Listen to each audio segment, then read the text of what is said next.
Hello all of you. Today we are going to discuss the grain synthesis of adipic acid.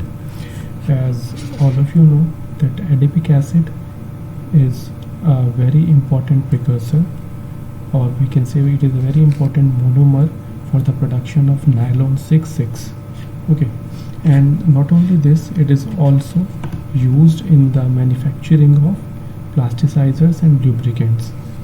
So if we look at the conventional method of the synthesis, here we find that the starting material here is benzene, which comes from the petroleum, and petroleum is a non-renewable source. So when benzene is treated with hydrogen and nickel in the presence of Al2O3 as a catalyst and a very high temperature of 150 to 250 degrees Celsius with a pressure of 370 to 80 psi, it is getting converted into cyclohexane. Now cyclohexane, when it is oxidized in the presence of cobalt catalyst, again at a very high temperature and pressure, it gives cyclohexanol and cyclohexanone.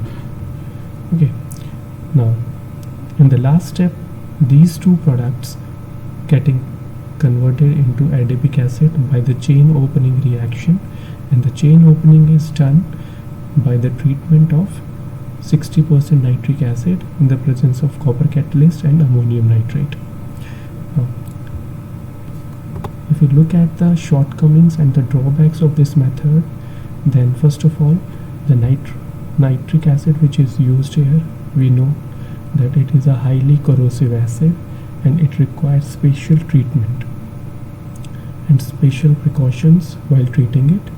Again, during this reaction, the N2O gas is produced, which is a greenhouse gas, and not only this, it also depletes the ozone layer, and it is also known to cause the acid rain.